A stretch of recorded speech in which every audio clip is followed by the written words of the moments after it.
Raphaël, on va revenir évidemment sur le budget et le discours de politique générale de Sébastien Lecornu. La question ce matin, est-ce qu'il fallait vraiment céder sur les réformes des retraites pour stabiliser le pays? Est-ce que le remède n'est pas pire que le mal? La suspension de la réforme des retraites était-elle souhaitable? Absolument pas, Laure.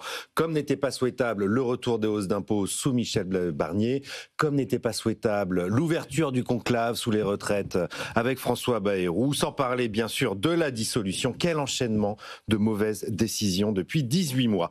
Sauf que le pays est dans une situation de blocage tel aujourd'hui qu'il fallait retrouver le chemin d'un possible. Soyons clairs, cette décision sur les retraites défie toutes les lois de la raison économique. On l'a dit, expliqué 1000 fois sur cette antenne, je n'y reviens pas, mais elle est un moindre mal pour au moins 3 raisons. Alors allez-y, je vous regarde, défendez l'abrogation de la réforme des retraites. D'abord, elle va permettre d'apporter un peu de stabilité politique à ce pays qui en a tant besoin.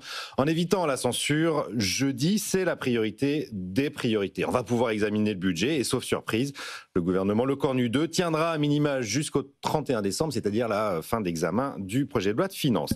Ensuite, ce semblant de stabilité écarte au moins temporairement le principal danger pour les finances publiques, qui est celui du risque de taux.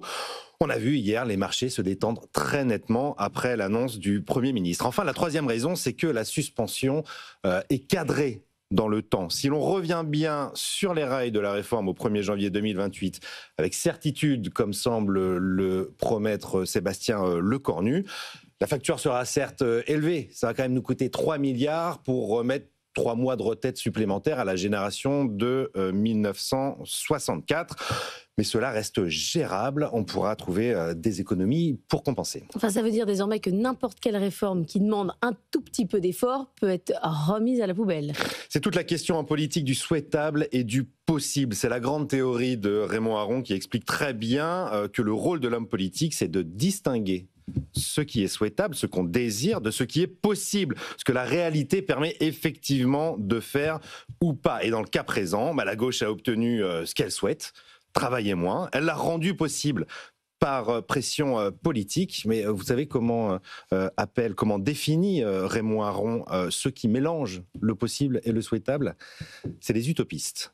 Ils imaginent ils imaginent ce qu'ils voudraient voir à venir, en l'occurrence la retraite à 62 ans, sans se demander si ces objectifs sont réalisables dans le monde tel qu'il est, c'est-à-dire en pleine bascule démographique. Et l'utopie au pouvoir, ça ne donne jamais rien de bon. Et ceux qui ont poussé la suspension de cette réforme portent une lourde responsabilité pour l'avenir du pays. Oui, à la fin, c'est une erreur, quoi. On n'aurait pas dû faire ça.